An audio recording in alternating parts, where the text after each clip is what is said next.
Hello dear students. आप सभी लोगों को पता होगा इस समय दिल्ली में असेंबली के आम चुनाव चल रहे हैं। दूसरे शब्दों में उसकी घोषणा हो गई है। 3 फरवरी को संभवतः वोटिंग होगी और 5 फरवरी को वोटिंग होगी और 8 फरवरी को नतीजे आ जाएंगे। तो देखना होगा कि कौन पार्टी विजयी होती है। वैसे दिल्ली में मुख्य लड़ाई बीजेपी और आम आदमी पार्टी के बीच है। कांग्रेस अपनी खोई हुई जमीन को कुछ हद तक वापस करने की कोशिश कर रही है। इसमें राहुल गांधी जी अपनी पहली रैली सीलमपुर में संबोधित किए, जो कि एक मुस्लिम बहुल इलाका है।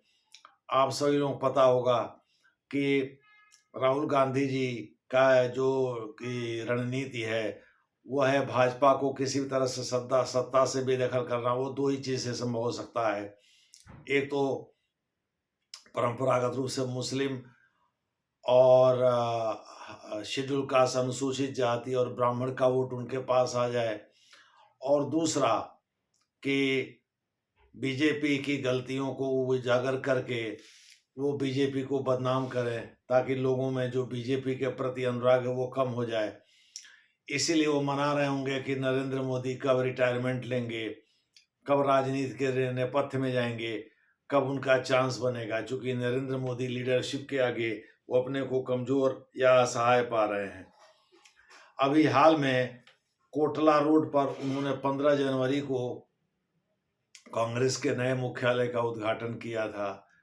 उसमें उन्होंने वास्तव में आरएसएस को देशद्रोही करार देते हुए आरएसएस और बीजेपी के ये कह दिया था कि ये देश के सभी संस्थाओं पर कब्जा करवा रहे हैं और उनका उद्देश्य इस देश के यानी इंडियन स्टेट के विरुद्ध यानी राज्य विरुद्ध संघर्ष करना है। खैर, उस पर मैं वीडियो बना चुका हूं और आप उस वीडियो को देख सकते हैं। केजरीवाल साहब लगता है मुस्लिम वोटों के लिए ही बहुशाती राजनेता है केजरीवाल साहब।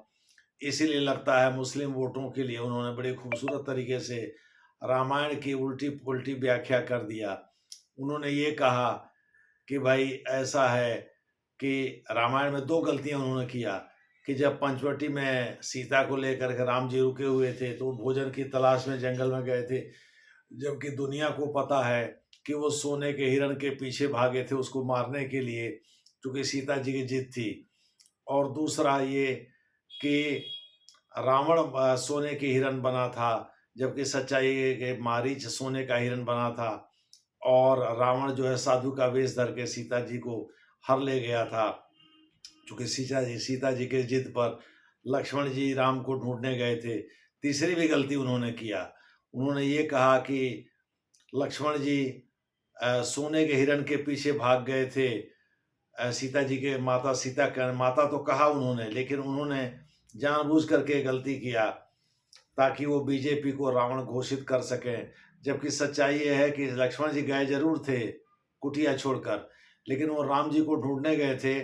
वो वन में सोने के हिरण के पीछे नहीं गए थे। सोने के हिरण के पीछे तो राम जी गए थे, वो भोजन लेने नहीं गए थे।